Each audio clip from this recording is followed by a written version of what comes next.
Let's go on to the final topic, which I am super excited for. Drum roll, please. Science! Let me tell Okay, you, it is Term is science about to time. shine right so now. it is time to talk about what actually matters in life right now.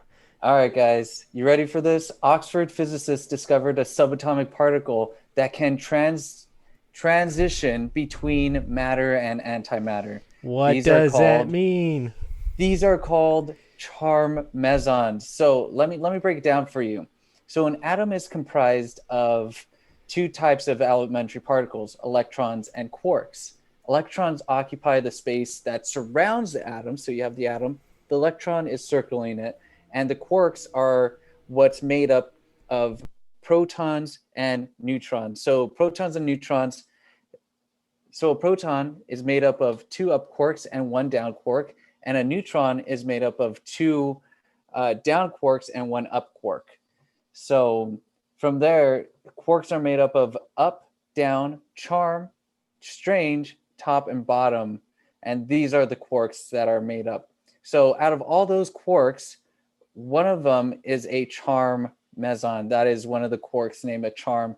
And this meson, this quark, is one of those that we can see transitions from a What? So, Jim, what is the implication of this? What is the? well, that's what what's happening.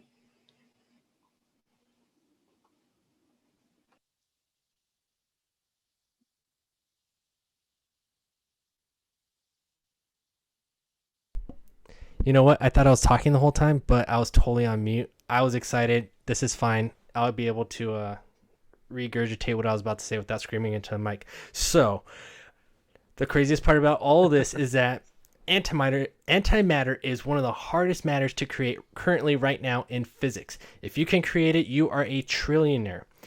That's right, not billionaire, trillionaire. And if we could just put an But that's actual why there are no price, trillionaires. and that's why there are no trillionaires yet. So let's see, 1 gram of antimatter costs $62.5 trillion. $62.5 billion. Try mining that in your Trillion. backyard. Trillion. Trillion. Sorry So, about so that. let me tell you how these scientists actually discovered that this charm meson was able to change and oscillate from matter to antimatter. They were able to find the difference of weight in grams by after this they just get these two protons, they smash them together, and the decay of these quarks that run off are, once they get a small quark from one distance, they get that weight. Then they get the other quark from that other distance and they get that weight. And that difference in weight was 1 times 10 to the negative 38th gram. Okay, that is 0.37 zeros afterwards, then a 1, and then a gram.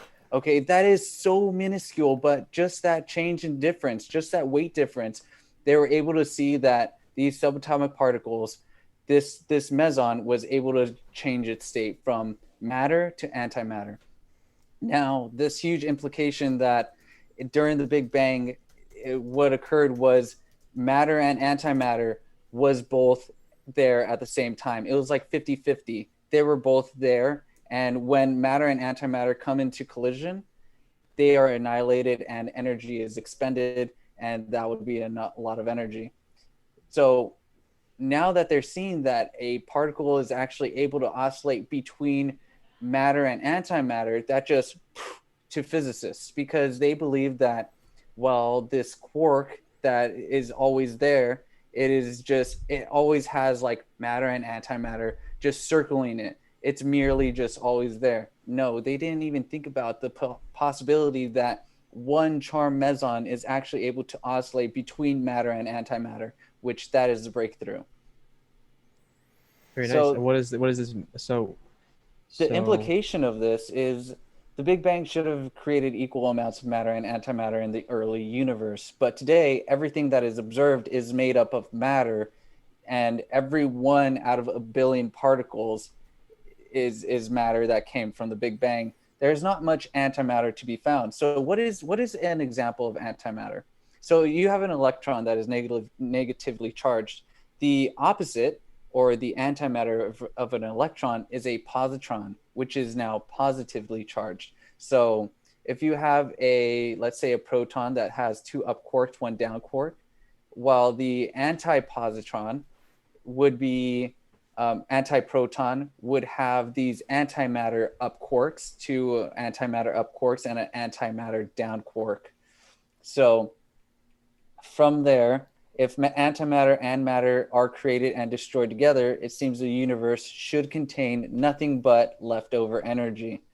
So antimatter and matter particles are always produced in pairs, and if they come into contact, they're annihilated like regular energy. So the problem is scientists should see an equal amount of matter and antimatter, and this is where they are stumped.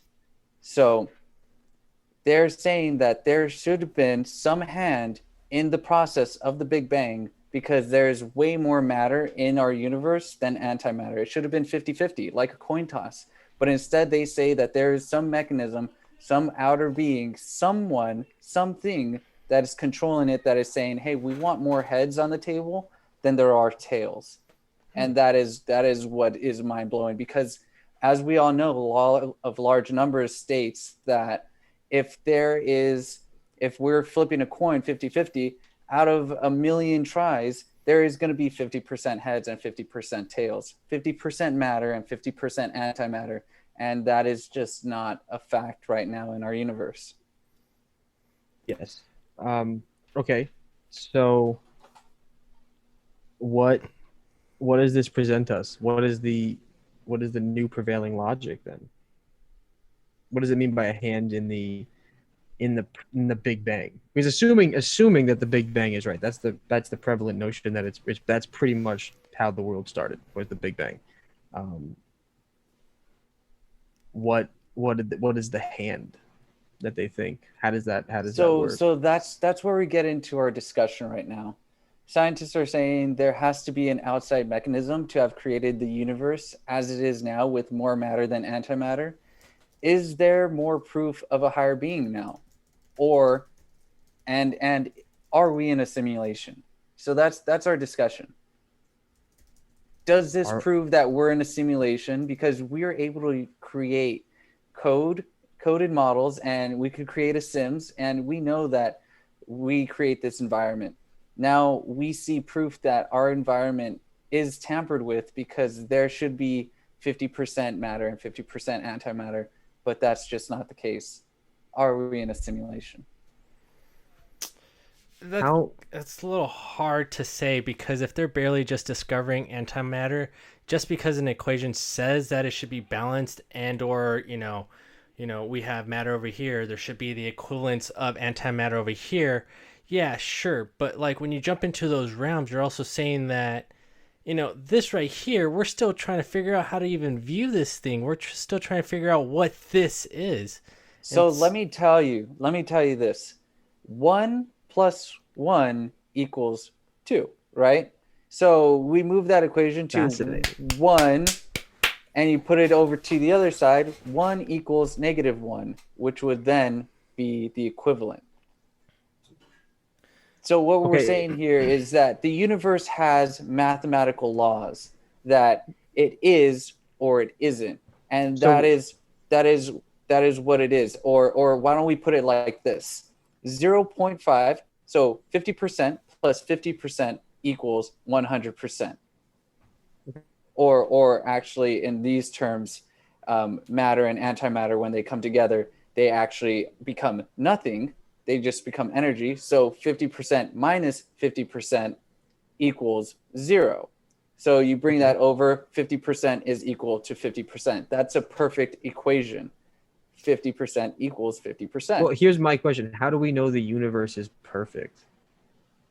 Well, there's still an argument of whether the question. universe continues to expand, whether it's expanding or contracting, whether there's a bend in the universe that's like a sphere. They shot lasers and tried to figure out if they could map how big and what the curvature of it was.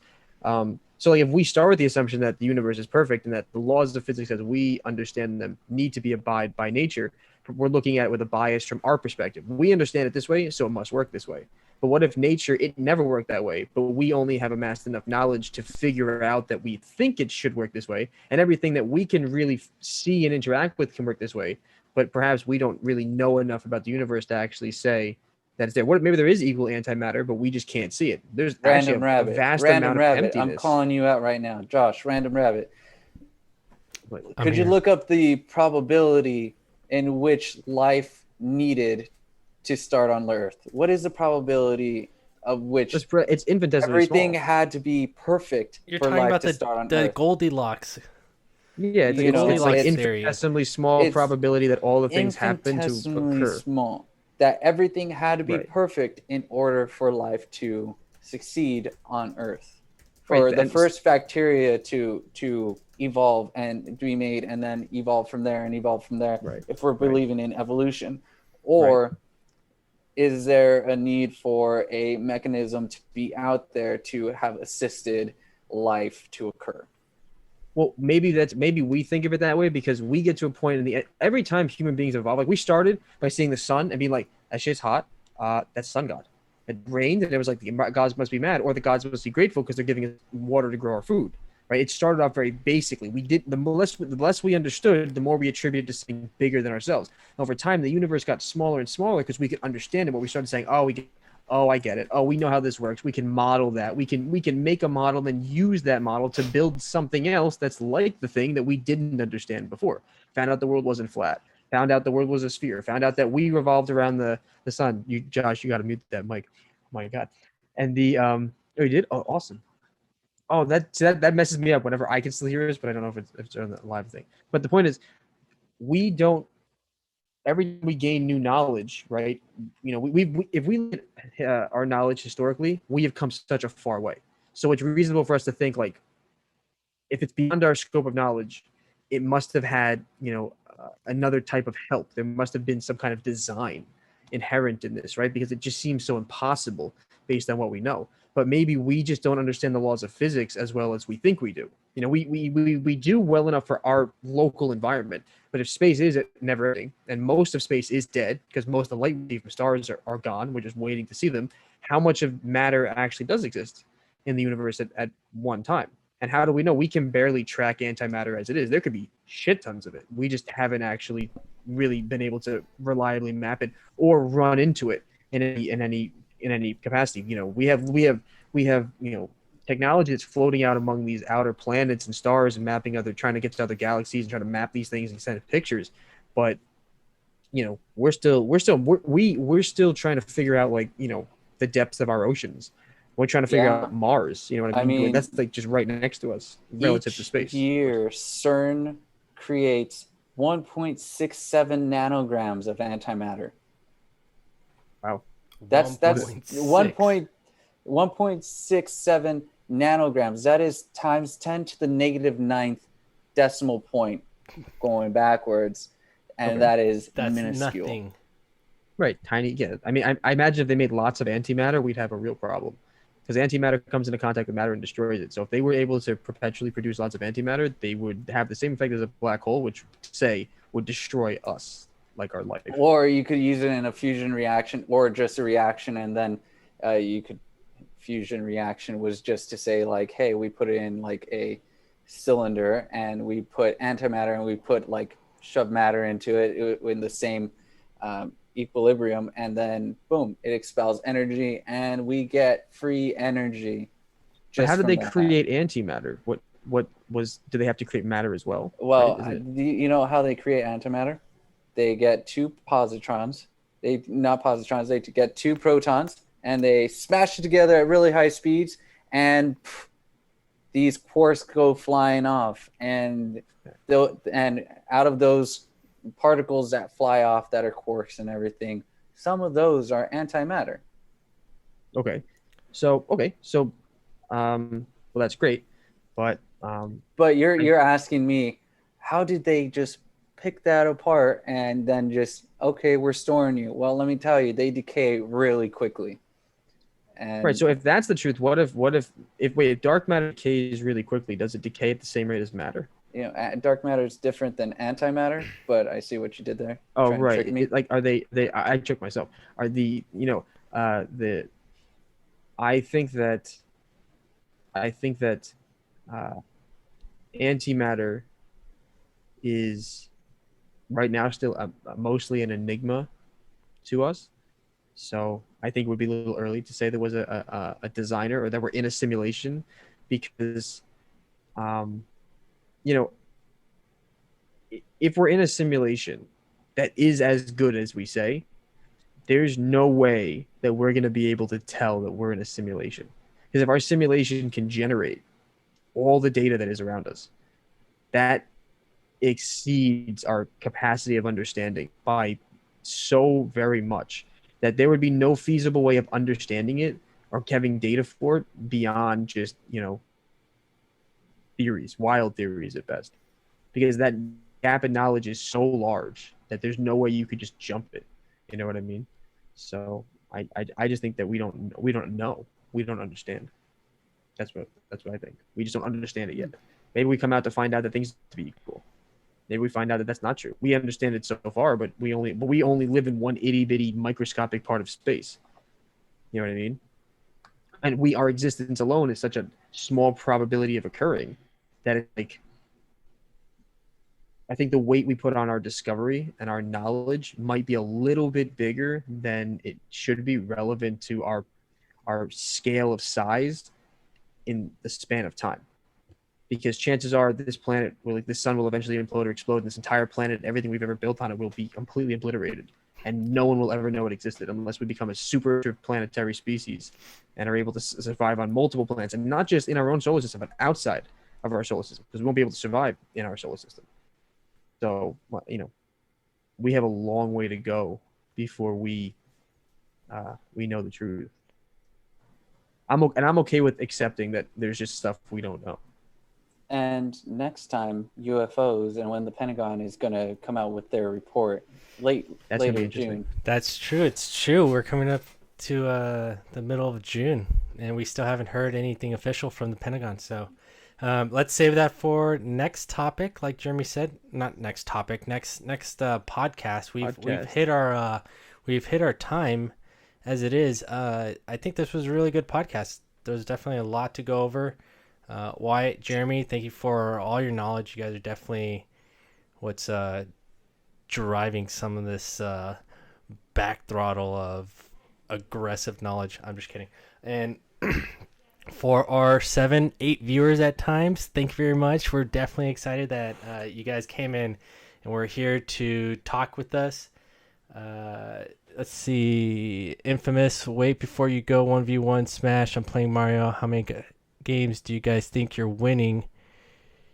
Oh, I'll definitely take. All right, we're definitely in for Smash. Thank you, Jake. Much love, brother. But yeah, I'm totally down for the. But yeah, Smash. We'll come back for that one because I definitely have. We should definitely stream. We should definitely yeah. stream Smash. I'm all about that. Okay, and the last thing, if you ever go on etfchannel.com, I was looking at XRT, which is a sector ETF, and it shows that shares are shorted at 178%, and that's saying that shares outstanding are 9.2 million and shares shorted are 16.39 million. So we're talking about naked shorting here, people. That's a lot of fraud. That's a lot going on in the market. We should really pay attention to it because they're not stopping, and the government is going to come in with these new rules. The SEC is going to come in with these new rules, and I'm going to be all over that so we can make money.